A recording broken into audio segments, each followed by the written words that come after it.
The following program has been brought to you by Sammy Joseph Ministries. I will lift up my eyes to the fields where your grace and mercy reveals. On every road and all of the highways, this is the HarvestWays. And now for his message today, here is Reverend Sammy.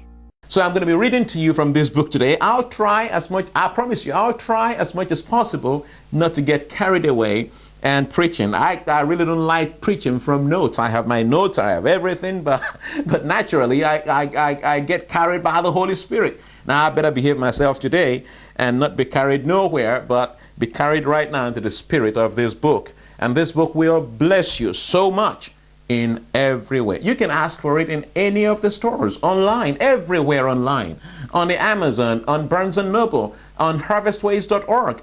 Click for it. Ask for appreciable gifts. You will be blessed for asking.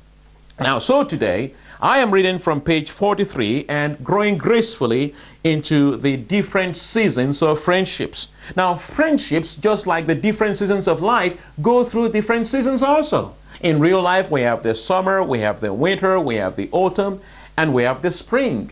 Currently, right now in the northern hemisphere, we are getting ready to go into, summer has just finished, so we're getting ready now to go into autumn, which is called the Great Fall. And then after that, we go into the deep freeze, the big freeze, in December, January, February, when the snow comes and you don't want to go out and you want to tuck yourself right under the duvet and all that stuff. And gradually, again, before you know it, the seasons of life do change.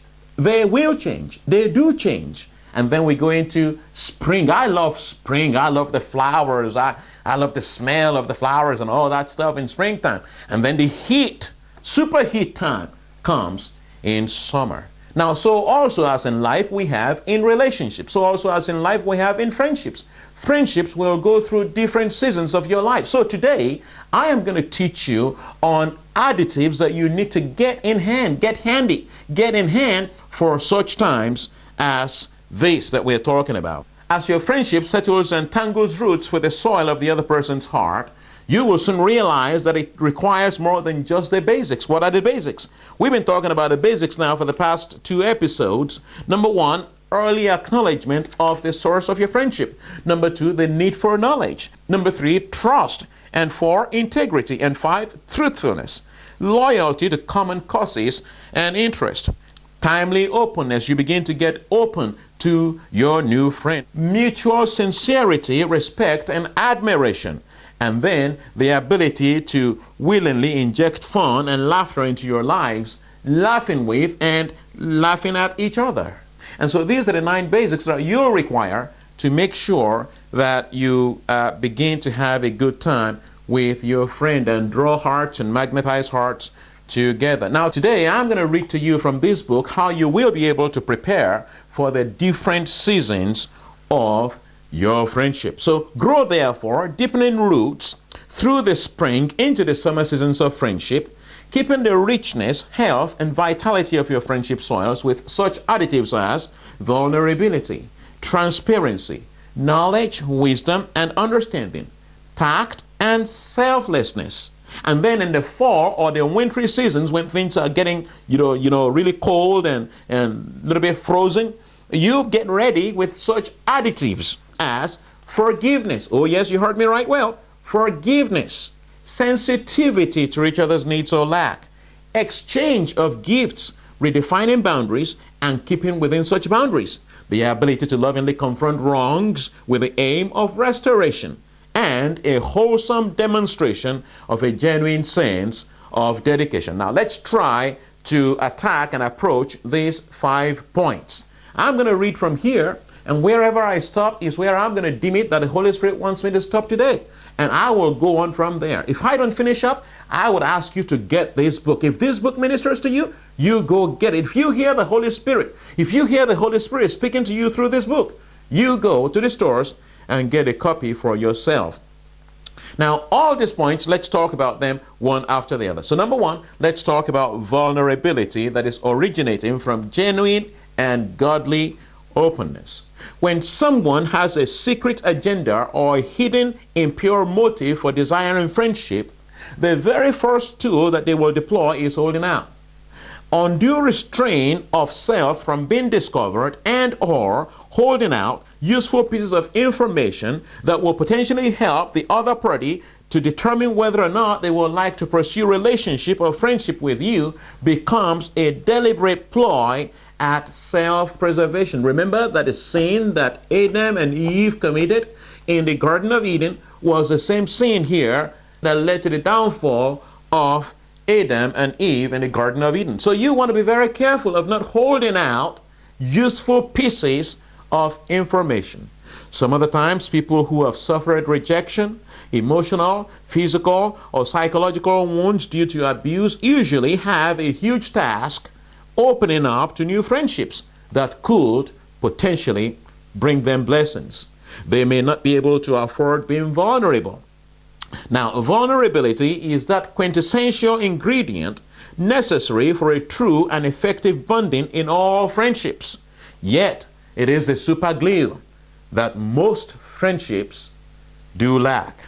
Now, if your friend lacks either the ability or the willingness to become vulnerable with you, put into practice these 4 points. So under point number 1, I'm giving you 4 suggestions that will be nuggets of wisdom to you. First, be mindful of an appropriate timing to raise an inquiry. Search within the depths of your very heart if indeed it was the right timing for you to know the reason behind their holding out. Second, ensure your emotional preparedness and wholeness. Ensure that you're emotionally whole and sound and wouldn't react with a flinch or a surprised look or a hurt or a scowl or a rejection to the story that they want to tell you, should they judge it okay to open up to you. Make sure you do not laugh at them either. Most times when the issue of non-vulnerability are involved, quote unquote, the vulnerable first shares a slight introduction, sits back and watches your reactions, using those very reactions as gauges to ascertain your readiness or unreadiness for the news proper that they've got for your ears only. Listen, everyone has a secret that they want to tell their friends. Now, you're going to have to determine how you want to listen to it. You're going to have to find the right time for you to listen to such story. Whether it's the right time to raise an inquiry or not, only you can decide.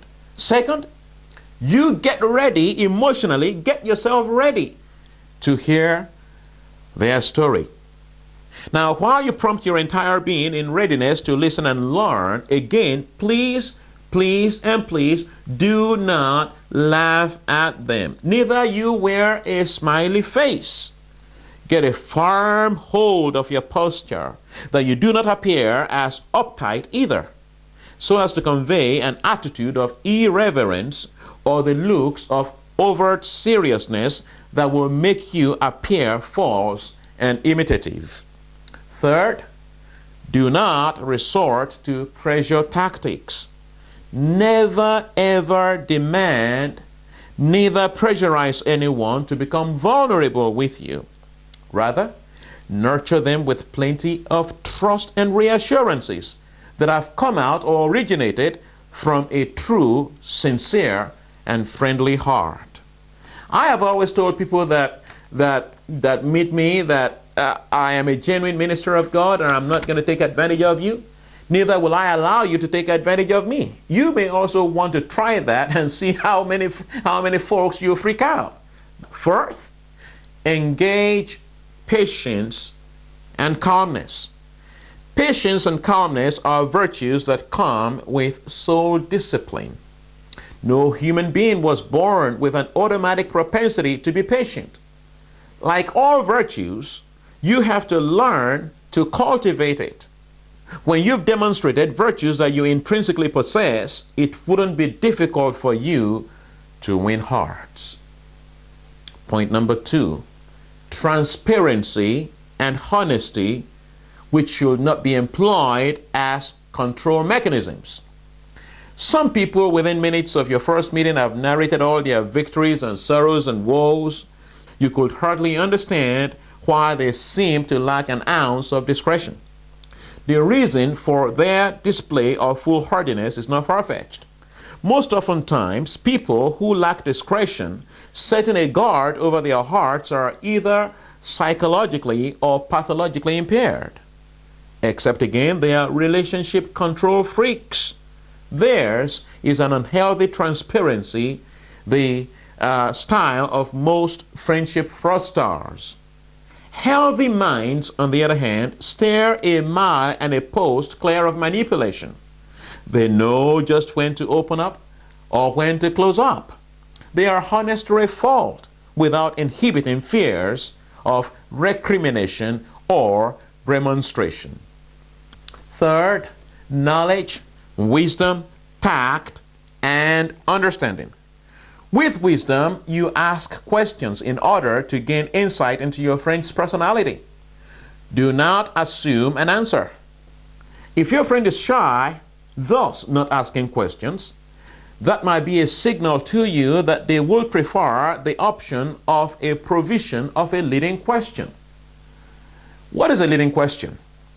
Like a leash, affording a new pet keeper or owner the rare privilege of dictating safe or convenient boundaries within which that pet may explore, leading questions afford you the rare privilege of setting the pace or dictating the parameters of discovery you are willing to avail your new, shy friend. Leading questions primarily are designed to draw out a person's or people's intents. They gently goad towards an inclination. There is absolutely no wrong done when you gently prod an acquaintance with such a question as, "I am just wondering if you wouldn't wear a wristwatch because of its corrosive impact on you, or because you have an allergy against wearing any band around your wrist." You then pause, using their response as an efficient gauge to measure their responsiveness. If after throwing your icebreaker they still wouldn't budge, it could be that your friend is analytically minded personality. Analytical minded folk process and internalize data mostly. This is in no way suggesting to you that they are not interested in developing friendship or vulnerability with you. On the other hand, if your friend keeps rebutting your efforts and attempts at encouraging them to open up over time, it could mean that they do not desire friendship with you. Only you will decide whether to stay moored or to move on. Beware of demanding, draining, hangover, burdensome friends. Some people exist at the station of loneliness or burden. Some currently may be working through a difficult situation in their lives, having only requested for just companion friendship. You, on the other hand, are searching for a potential mate.